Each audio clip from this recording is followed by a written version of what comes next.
ಒಂದು ಕಡೆ ಇಡೀ ಬ್ರಹ್ಮಾಂಡದ ಅರ್ಧದಷ್ಟು ಜನರನ್ನ ಇನ್ಫಿನಿಟಿ ಸ್ಟೋನ್ಗಳ ಸಹಾಯದಿಂದ ಕೇವಲ ಒಂದು ಚಿಟಿಕೆಯಲ್ಲಿ ಸರ್ವನಾಶ ಮಾಡುವ ಥ್ಯಾನೋಸ್.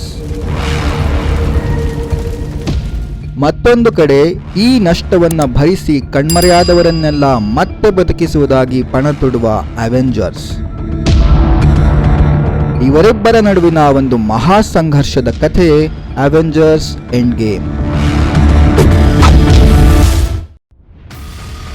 ಅವೆಂಜರ್ಸ್ ಎಂಡ್ ಗೇಮ್ನ ಹಿಂದಿನ ಭಾಗವಾದ ಇನ್ಫಿನಿಟಿ ವಾರ್ ಸಿನಿಮಾದ ಕೊನೆಯಲ್ಲಿ ಥ್ಯಾನೋಸ್ ತನ್ನ ಸಂಕಲ್ಪದಂತೆ ಜಗತ್ತಿನ ಅರ್ಧದಷ್ಟು ಜನರನ್ನ ಕೊಲ್ಲುತ್ತಾನೆ.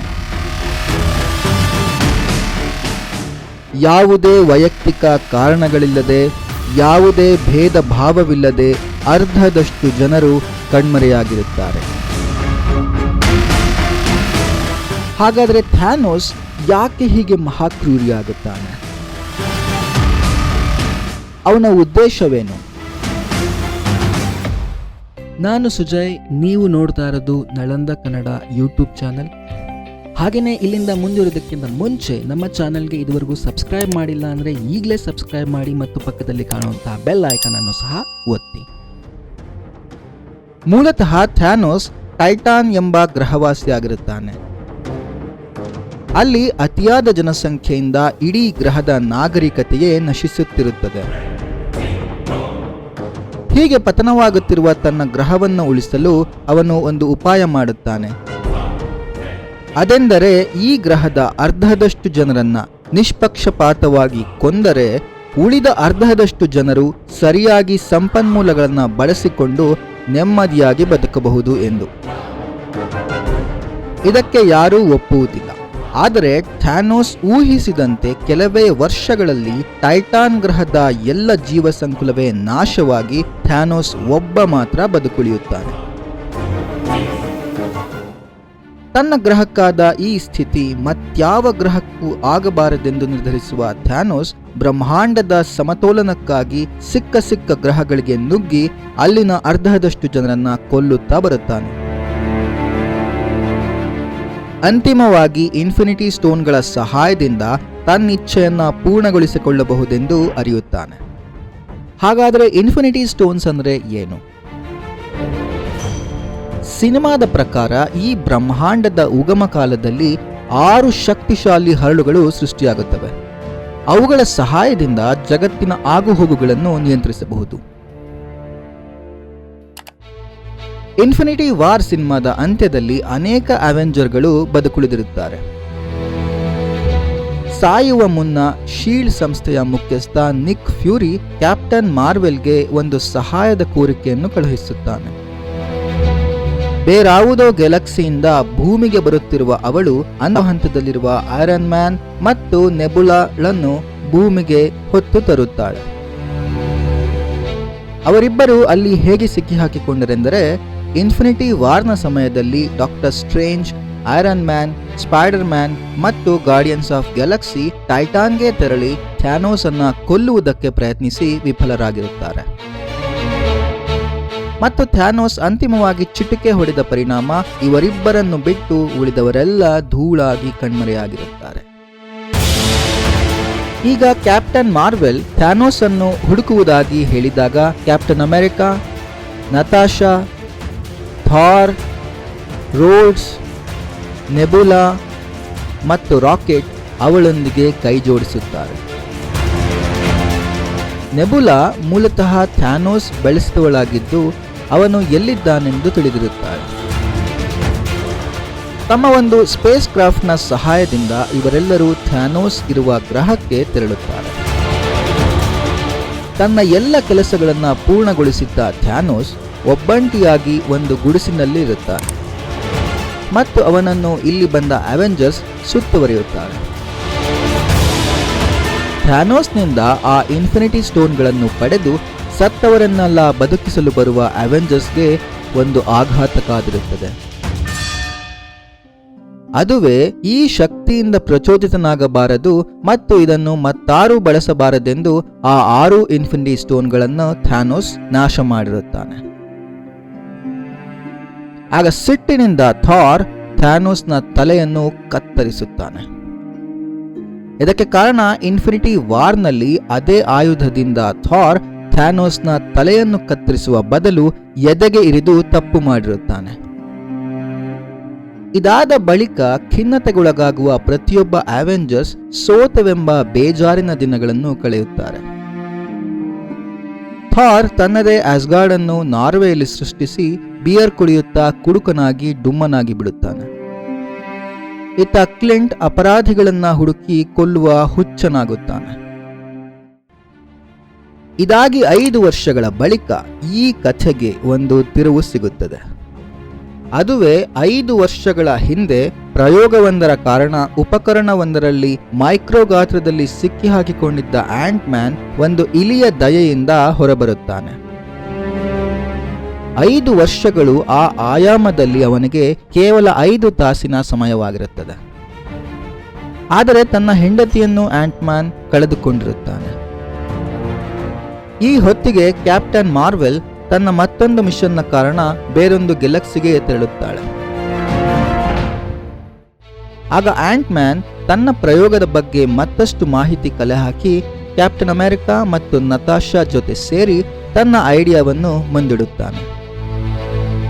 ಅದುವೇ ಕ್ವಾಂಟಮ್ ರಿಯಮ್ ಎಂಬ ವೈಜ್ಞಾನಿಕ ಸಿದ್ಧಾಂತದ ಅನುಸಾರ ಮನುಷ್ಯ ಪರಮಾಣುವಿನ ಗಾತ್ರಕ್ಕೆ ತಲುಪಿ ಒಂದು ಸಮಯದಲ್ಲಿ ಉಪಕರಣದ ಒಳ ಹೋಗಿ ಬೇರೊಂದು ಸಮಯದಲ್ಲಿ ಹೊರಬರಬಹುದೆಂದು. ಇದಕ್ಕೆ ಬೇಕಾದ ತಂತ್ರಜ್ಞಾನದ ಅಭಿವೃದ್ಧಿಗೆ ಐರನ್ ಮ್ಯಾನ್ನ ಸಹಾಯ ಯಾಚಿಸಿದಾಗ ಪ್ರಾರಂಭದಲ್ಲಿ ಐರನ್ ಮ್ಯಾನ್ ಇದಕ್ಕೆ ಒಪ್ಪುವುದಿಲ್ಲ. ಆದರೆ ತನ್ನ ನೆಚ್ಚಿನ ಶಿಷ್ಯ ಸ್ಪೈಡರ್ ಮ್ಯಾನ್ ಕಣ್ಮರೆಯಾದ ಕಾರಣ ಅವನ ಮನಸ್ಸು ಬದಲಾಗುತ್ತದೆ. ಈ ಹೊತ್ತಿಗೆ ಡಾಕ್ಟರ್ ಹಲ್ಕ್ ಪ್ರಯೋಗ ಮಾಡಿದರೂ ಅದು ಸಂಪೂರ್ಣ ಫಲಕಾರಿಯಾಗುವುದಿಲ್ಲ. ಕೊನೆಗೆ ಐರನ್ ಮ್ಯಾನ್ ಒಂದು ಮಾಡೆಲ್ ತಯಾರಿಸುವಲ್ಲಿ ಸಫಲನಾಗುತ್ತಾನೆ.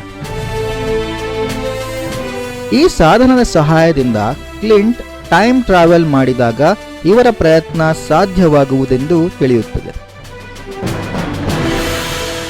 ಮತ್ತೊಂದು ಚಾನ್ಸ್ ಪಡೆಯುವುದಾಗಿ ನಿರ್ಧರಿಸಿ ಬದುಕುಳಿದಿರುವ ಎಲ್ಲ ಅವೆಂಜರ್ಗಳು ಒಟ್ಟಾಗುತ್ತಾರೆ.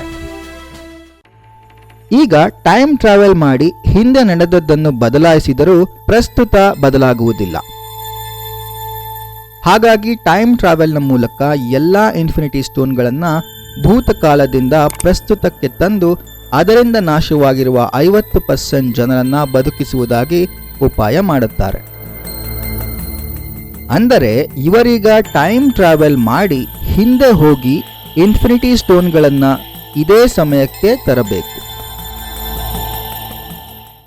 ಅದರಂತೆ captain America, ant man, Hulk ಮತ್ತು ಐರನ್ ಮ್ಯಾನ್ 2012ನೇ ಇಸವಿಯ ನ್ಯೂಯಾರ್ಕ್ ನಗರಕ್ಕೆ ತೆರಳುತ್ತಾರೆ.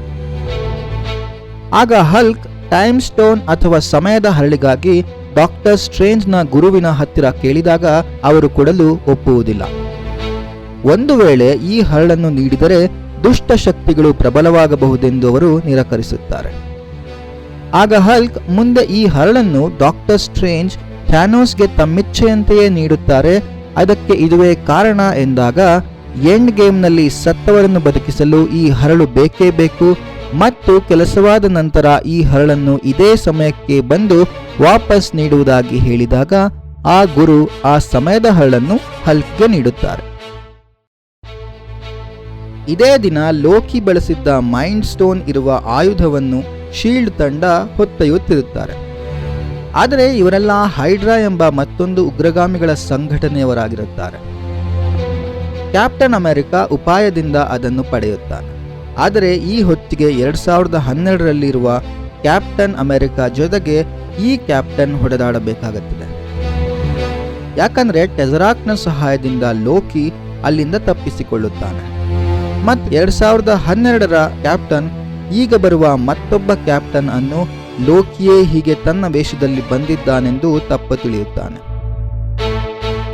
ಇಲ್ಲಿಯೂ ಬುದ್ಧಿವಂತಿಕೆಯಿಂದ ಪ್ರಸ್ತುತದ ಕ್ಯಾಪ್ಟನ್ 2012ರ ಕ್ಯಾಪ್ಟನ್ನ ಜ್ಞಾನ ತಪ್ಪಿಸಿ ಅಲ್ಲಿಂದ ಹೊರನಡೆಯುತ್ತಾನೆ.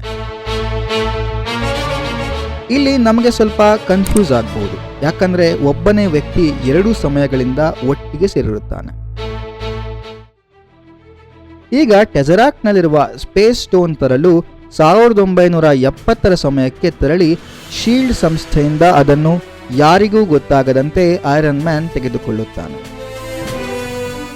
ಅಲ್ಲಿ ಐರನ್ ಮ್ಯಾನ್ ಆ ಕಾಲಘಟ್ಟದ ತನ್ನ ತಂದೆ ಹೋವರ್ಡ್ ಸ್ಟಾರ್ಕ್ ಅನ್ನು ಭೇಟಿ ಮಾಡಿದರೆ ಕ್ಯಾಪ್ಟನ್ ತನ್ನ ಅಂದಿನ ಪ್ರೇಯಸಿಯಾಗಿದ್ದ ಪೆಗಿಯನ್ನು ನೋಡುತ್ತಾನೆ. ಇತ್ತ ಥಾರ್ ಮತ್ತು ರಾಕೆಟ್ 2013ರ ಸಮಯದ ಆಸ್ಗಾರ್ಡ್ಗೆ ತೆರಳಿ ಜೇನ್ಳಿಂದ ರಿಯಾಲಿಟಿ ಸ್ಟೋನ್ ಪಡೆಯುತ್ತಾರೆ. ಆದರೆ ಪಾಪ ಇದೇ ದಿನ ಥಾರ್ನ ತಾಯಿ ಸಾವಿಗೀಡಾಗಿರುತ್ತಾಳೆ. ಆದರೆ ಇದನ್ನು ಬದಲಿಸಲು ಸಾಧ್ಯವಿಲ್ಲ.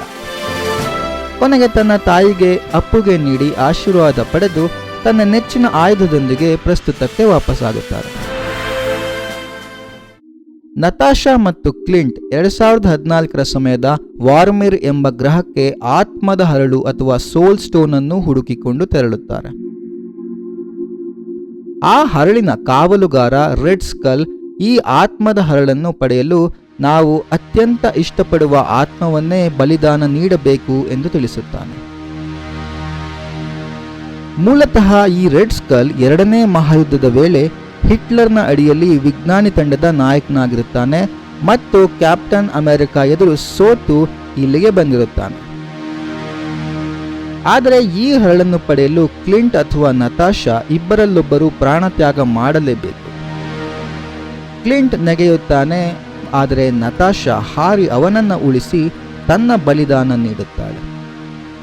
ಈ ಆತ್ಮದ ಬಲಿದಾನದಿಂದ ಲಭಿಸುವ ಆತ್ಮದ ಹರಳನ್ನು ಕ್ಲಿಂಟ್ ಪಡೆದು ಪ್ರಸ್ತುತದ ಸಮಯಕ್ಕೆ ಭೂಮಿಗೆ ಮರಳುತ್ತಾನೆ. ನೆಬುಲಾ ಮತ್ತು ರೋಡ್ಸ್ ಪವರ್ ಸ್ಟೋನ್ ತರಲು 2014ರ ಸಮಯದ ಮೊರಾಗ್ ಎಂಬ ಗ್ರಹಕ್ಕೆ ತೆರಳುತ್ತಾರೆ. ಅಲ್ಲಿ ಕ್ವಿಲ್ಗಿಂತ ಮುಂಚೆ ಇವರಿಬ್ಬರು ಉಪಾಯದಿಂದ ಹರಳನ್ನು ಪಡೆಯುತ್ತಾರೆ. ಹರಳಿನೊಂದಿಗೆ ರೋಡ್ಸ್ ವಾಪಸ್ಸಾಗುತ್ತಾನೆ. ಆದರೆ ಎಲ್ಲವೂ ಸುಸೂತ್ರವಾಗಿ ನಡೆಯುವಂತಿರಬೇಕಾದರೆ ದುರಂತವೊಂದು ಸಂಭವಿಸುತ್ತದೆ. ಅದುವೇ 2014ರಲ್ಲಿ, ಅಂದರೆ ಹಿಂದೆ ಥ್ಯಾನೋಸ್ ಜೊತೆಗಿದ್ದ ನೆಬುಲಾ ಮತ್ತು ಇಂದಿನ ಪ್ರಸ್ತುತದ ನೆಬುಲಾಳ ನಡುವೆ ಒಂದು ಕನೆಕ್ಷನ್ ಉಂಟಾಗುತ್ತದೆ. ಇದಕ್ಕೆ ಕಾರಣ ನೆಬುಲಾ ಒಬ್ಬ ಹ್ಯುಮನಾಯ್ಡ್ ರೋಬೋಟ್ ಆಗಿರುತ್ತಾಳೆ. ಇದರಿಂದಾಗಿ 2014ರ ಸಮಯದಲ್ಲಿದ್ದ ಥ್ಯಾನೋಸ್ ಮುಂದೆ ನಡೆಯುವ ಎಲ್ಲ ವಿಚಾರಗಳನ್ನು ತಿಳಿದುಕೊಳ್ಳುತ್ತಾನೆ.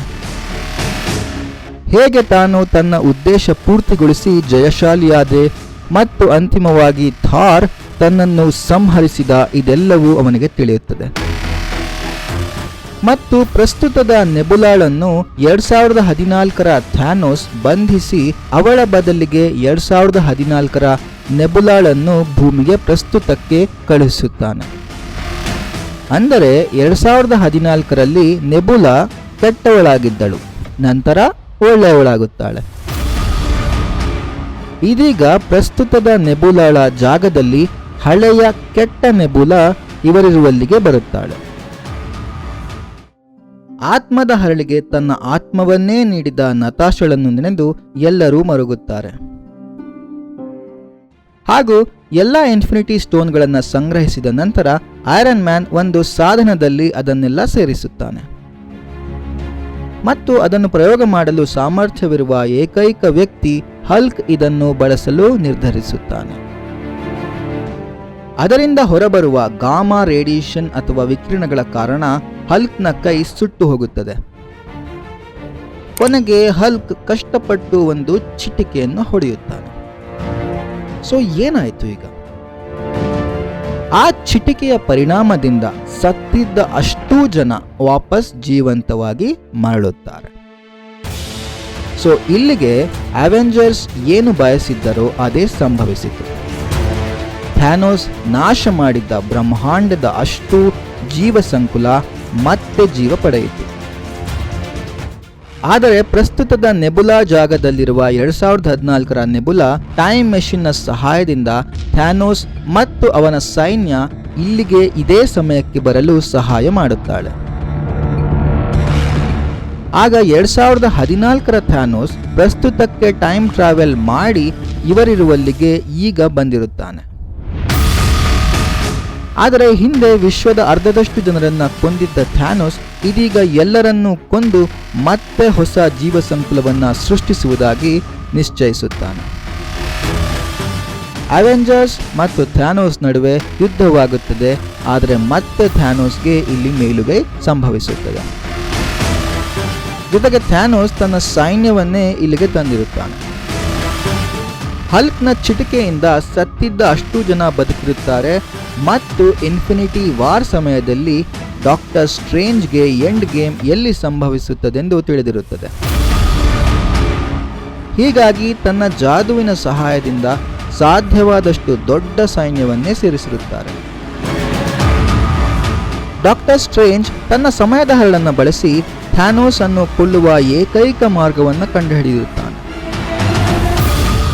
ಆದರೆ ಸರಿಯಾದ ಸಮಯದಲ್ಲಿ ಅದನ್ನು ಐರನ್ ಮ್ಯಾನ್ಗೆ ತಿಳಿಸುವುದಾಗಿ ಹೇಳುತ್ತಾನೆ. ಎರಡೂ ಸೈನ್ಯಗಳ ನಡುವೆ ಘನಘೋರ ಯುದ್ಧವಾಗುತ್ತದೆ. ಆದರೆ ಮತ್ತೆ ಥ್ಯಾನೋಸ್ ಸೈನ್ಯವೇ ಮೇಲುಗೈ ಸಾಧಿಸುತ್ತದೆ. ಅದೃಷ್ಟವಶಾತ್ ಕ್ಯಾಪ್ಟನ್ ಮಾರ್ವೆಲ್ ಇಲ್ಲಿಗೆ ಬಂದಾಗ ಥ್ಯಾನೋಸ್ನ ಸೈನ್ಯಕ್ಕೆ ಹಿನ್ನಡೆಯಾಗುತ್ತದೆ. ಹರಳುಗಳನ್ನು ವಾಪಸ್ ಮಾಡಲು ಪ್ರಯತ್ನಿಸುತ್ತಿರುವಾಗ ಥ್ಯಾನೋಸ್ ಟೈಮ್ ಮೆಷಿನ್ ಯಂತ್ರವನ್ನೇ ನಾಶ ಮಾಡುತ್ತಾನೆ. ಕ್ಯಾಪ್ಟನ್ ಮಾರ್ವೆಲ್ ಈ ಸಮಯದಲ್ಲಿ ಥ್ಯಾನೋಸ್ಗೆ ಸರಿಸಮಳಾಗಿ ಎದುರಿಸಿದರೂ ಅವಳಿಗೆ ಹಿನ್ನಡೆಯಾಗುತ್ತದೆ. ಈ ವೇಳೆ ಡಾಕ್ಟರ್ ಸ್ಟ್ರೇಂಜ್ ಇದೊಂದೇ ಅವಕಾಶ ಥ್ಯಾನೋಸ್ ಅನ್ನು ಕೊಲ್ಲಲು ಎಂದು ಐರನ್ ಮ್ಯಾನ್ಗೆ ಕೈ ಸನ್ನೆಯಿಂದ ತಿಳಿಸುತ್ತಾನೆ. ಆಗ ಐರನ್ ಮ್ಯಾನ್ ಉಪಾಯದಿಂದ ಇನ್ಫಿನಿಟಿ ಸ್ಟೋನ್ ಅನ್ನು ಥ್ಯಾನೋಸ್ ಗ್ಲೌಸ್ನಿಂದ ಕಸಿದುಕೊಳ್ಳುತ್ತಾನೆ ಮತ್ತು ತನ್ನ ಒಂದು ಚಿಟಿಕೆಯಿಂದ ಥ್ಯಾನೋಸ್ ಮತ್ತು ಅವನ ಸೈನ್ಯವನ್ನು ಧೂಳಿನ ಕಣವಾಗಿಸಿ ನಾಶ ಮಾಡುತ್ತಾನೆ. ಡಾಕ್ಟರ್ ಸ್ಟ್ರೇಂಜ್ನ ಲೆಕ್ಕಾಚಾರದಂತೆ 1 ಕೋಟಿಗೂ ಹೆಚ್ಚು ಸಾಧ್ಯತೆಗಳಲ್ಲಿ ಇದೊಂದೇ ವಿಧಾನದಲ್ಲಿ ಮಾತ್ರ ಥ್ಯಾನೋಸ್ ಅನ್ನು ಕೊಲ್ಲಲಾಗುವುದು. ಸಾಯುವ ಮೊದಲು ಥ್ಯಾನೋಸ್ ತನ್ನ ಉದ್ದೇಶ ಫಲಕಾರಿಯಾಗಲಿಲ್ಲವೆಂಬ ನಿರಾಸೆಯ ಭಾವನೆಯಲ್ಲಿರುತ್ತಾನೆ. ಅವನ ಸಿದ್ಧಾಂತಕ್ಕೆ ಸೋಲು ಸಂಭವಿಸಿರುತ್ತದೆ ಮತ್ತು ಅವೆಂಜರ್ಸ್ಗೆ ಗೆಲುವಾಗಿರುತ್ತದೆ. ಆದರೆ ವಿಕಿರಣಗಳ ತೀವ್ರತೆಯಿಂದ ಐರನ್ ಮ್ಯಾನ್ ತನ್ನ ಪ್ರಾಣ ಕಳೆದುಕೊಳ್ಳುತ್ತಾನೆ. ಅವನ ಈ ತ್ಯಾಗ ಬ್ರಹ್ಮಾಂಡದ ಎಲ್ಲ ಜನರನ್ನ ಉಳಿಸಿರುತ್ತದೆ ಮತ್ತು ಜಗತ್ತಿನ ಎಲ್ಲರೂ ಐರನ್ ಮ್ಯಾನ್ ಸಾವಿಗೆ ಸಂತಾಪ ವ್ಯಕ್ತಪಡಿಸುತ್ತಾರೆ. ಇದರ ಬಳಿಕ ತಮ್ಮ ಉದ್ದೇಶ ಸಫಲವಾದ ಕಾರಣ ಎಲ್ಲ ಇನ್ಫಿನಿಟಿ ಸ್ಟೋನ್ಗಳನ್ನು ಕ್ಯಾಪ್ಟನ್ ಅಮೆರಿಕಾ ಅಲ್ಲಿಗೆ ಅದೇ ಸಮಯಕ್ಕೆ ಹಿಂತಿರುಗಿಸಿ ವಾಪಸ್ ಮಾಡುತ್ತಾನೆ ಮತ್ತು ತನ್ನ ಪ್ರೇಯಸಿ ಪೆಗ್ಗಿಯೊಂದಿಗೆ ಜೀವನ ಕಳೆಯಲು ನಿರ್ಧರಿಸುತ್ತಾನೆ. ಸೊ 1945ರ ಸಮಯದಲ್ಲಿಯೇ ಉಳಿದು ಇಡೀ ಜೀವನವನ್ನು ಕ್ಯಾಪ್ಟನ್ ಕಳೆದಿರುತ್ತಾನೆ. ಅಂತಿಮವಾಗಿ ಅದೇ ಕ್ಯಾಪ್ಟನ್ ಇದೀಗ ಮುದುಕನಾಗಿದ್ದು ತನ್ನ ಕ್ಯಾಪ್ಟನ್ ಶೀಲ್ಡ್ ಅನ್ನು ಸ್ಯಾಮ್ಗೆ ನೀಡುತ್ತಾನೆ. ಅಂದರೆ ಸಿನಿಮಾದ ಅಂತ್ಯದಲ್ಲಿ ಪ್ರಸ್ತುತದಲ್ಲಿ 2014ರ ಥ್ಯಾನೋಸ್ನ ಸಾವು ಮತ್ತು ಎಲ್ಲ ಜೀವ ಸಂಕುಲವನ್ನು ಮರಳಿ ಉಳಿಸಿದುದರೊಂದಿಗೆ ಮುಕ್ತಾಯವಾಗುತ್ತದೆ. ಇದಿಷ್ಟು ಅವೆಂಜರ್ಸ್ ಎಂಡ್ ಗೇಮ್ ಸಿನಿಮಾದ ವಿವರಣೆ ವೀಕ್ಷಕರೇ. ಈ ವಿಡಿಯೋ ನಿಮಗೆ ಇಷ್ಟವಾದರೆ ಒಂದು ಲೈಕ್ ಕೊಡಿ ಮತ್ತು ನಮ್ಮ ಚಾನಲ್ಗೆ ಸಬ್ಸ್ಕ್ರೈಬ್ ಮಾಡಿ.